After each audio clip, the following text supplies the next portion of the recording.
ನಮಸ್ಕಾರ. ನಾಡಿನ ಜನಗಳಿಗೆಲ್ಲ ಶುಭೋದಯ.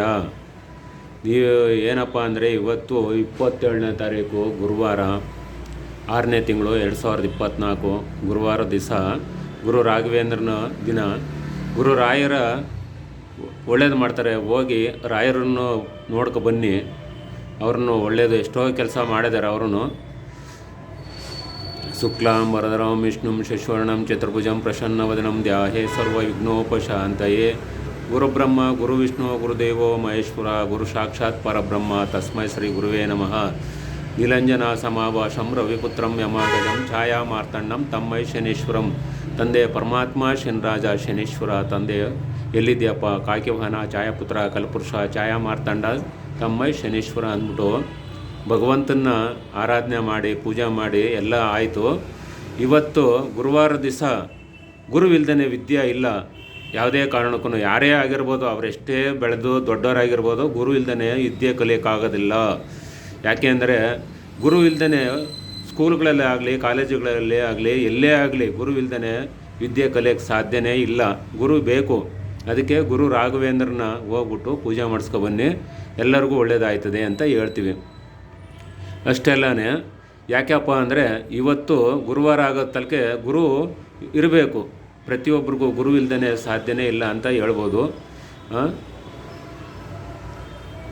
ಚಿಕ್ಕ ಮಕ್ಕಳಿಗೆ ಬಾಲಗ್ರಹ ಹಾಕ್ತೀವಿ, ದೊಡ್ಡವ್ರಿಗೆ ದೃಷ್ಟಿಯಂತ್ರ ಹಾಕ್ತೀವಿ, ಆಮೇಲೆ ಕವಡೆ ಮಾಡ್ತೀವಿ, ನವಗ್ರಹ ಪೂಜೆನೂ ಮಾಡ್ತೀವಿ, ಅಷ್ಟಬಂಧನ ದಿಕ್ಕಬಂಧನ ಮಾಡ್ತೀವಿ. ಬೋರಲ್ಲಿ ನೀರೇನನ್ನು ಬರೆದು ಹೋದಾಗ ಅದನ್ನು ಭಗವಂತನ ಕಡೆಯಿಂದನೂ ನೀರನ್ನು ಬರೋಂಗೆ ಮಾಡ್ತೀವಿ. ಆದರೆ ಇಲ್ಲಿ ಇಂಥ ಕಡೆನೇ ಹಾಕ್ಬೇಕು ಅಂತಲೂ ಅದನ್ನು ಹೇಳ್ಕೊಡ್ತೀವಿ. ಎಲ್ಲ ಭಗವಂತ ಎಲ್ಲ ವಿದ್ಯೆನೂ ಕೊಟ್ಟಿದ್ದಾನೆ, ಎಲ್ಲನೂ ಮಾಡಿಸ್ತಾನೆ. ಆ ಭಗವಂತನ ಎಷ್ಟು ಕೊಟ್ಟರು ಅಲ್ಲ, ಎಷ್ಟು ಮಾಡಿದ್ರೂ ನಮಗೆ ಇನ್ನು ಚಿಕ್ಕವರೇ ನಾವು. ಅವನು ಭಗವಂತ ದೊಡ್ಡವನು ಅಂತ ನಾವು ಹೇಳ್ತೀವಿ. ಆ ಭಗವಂತಂತಾಗಿರೋ ವಿದ್ಯೆ ಯಾರ್ತಾಗೂ ಇಲ್ಲ. ಆ ಭಗವಂತನೇ ಎಲ್ಲರಿಗೂ ಕಾರಕರ್ತನ ಅಂತ ಹೇಳ್ತೀವಿ, ಸೃಷ್ಟಿಕರ್ತ ಅಂತಲೂ ಹೇಳ್ಬೋದು. ಜಗತ್ತಿಗೆ ದೊಡ್ಡವನು, ನವಗ್ರಹಗಳಿಗೆ ಒಡೆಯ ಆ ಭಗವಂತ. ಆ ಉದ್ದೇಶಕ್ಕೆ ಇಷ್ಟೆಲ್ಲ ಕಾರಣ.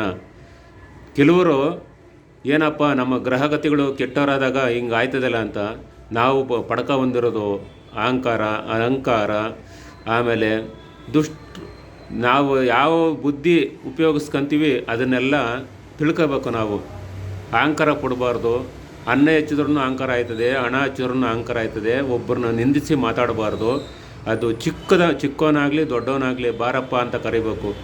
ಒಂದು ಹುಲ್ಕಡ್ಡಿನೂ ಮನಸ್ಸಲ್ಲಿ ಅದು ಪ್ರಯೋಜನ ಬರ್ತದೆ. ಕೆಟ್ಟಗಳಿಗೆ ಬಂದಾಗ ಹಗ್ಗನೇ ಆಗ ಕಾಣಿಸ್ತದೆ. ಅಮೃತ ಕುಡಿದಾಗ ಅಮೃತ ಕುಡಿದಾಗ ಏನಾಯ್ತದೆ ಹೇಳು? ವಿಷಕಂಠ ಆಯ್ತಾನೆ. ಆ ಭಗವಂತನೂ ವಿಷ ಕುಡಿದೈತಾನೆ. ಆದರೆ ನಾವು ಅದನ್ನು ಯೋಚನೆ ಮಾಡಬೇಕು ಪ್ರತಿಯೊಬ್ಬರೂ. ಇಷ್ಟೆಲ್ಲ ಕಾರಣ ನಮ್ಮ ಟೈಮು ಗಳಿಗೆ, ವಿಷಗಳಿಗೆ, ಅಮೃತಗಳಿಗೆ ಅವಾಗ ಏನು ಅಂತ.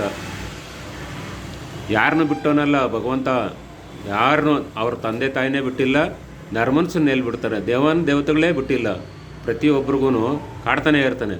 ಅದಕ್ಕೇ ಹೇಳೋದು, ಗ್ರಹಗತಿಗಳು ಕೆಟ್ಟರಾದಾಗ ತಂದೆ ತಾಯಿನೂ ದೂರ ಮಾಡ್ತಾರೆ, ಅಕ್ಕ ತಂಗಿಯರನ್ನು ದೂರ ಮಾಡ್ತಾರೆ, ಬಂಧು ಬಳಗನೂ ದೂರ ಮಾಡ್ತಾರೆ, ಎಲ್ಲರನ್ನೂ ದೂರ ಮಾಡ್ತಾರೆ. ಆ ಉದ್ದೇಶಕ್ಕೆ ನಾವು ಹೇಳಿ ಕೈ ಮುಗಿದು ಶ್ರೀ ಶಾಂತಿಮೂರ್ತಿ ಶನೀಶ್ವರ ದೇವಸ್ಥಾನ ಕಡೆಯಿಂದನೂ ಶ್ರೀ ಭಕ್ತ ಕನಕದಾಸ ಮಹಾಸಂಸ್ಥಾನ ಮಠದಿಂದನೂ ನಿಮ್ಮ ಗುರುಗಳಾದ ಶ್ರೀ ರಾಮಾನಂದ ಗುರುಗಳು ಎಲ್ಲರಿಗೂ ಶುಭೋದಯ.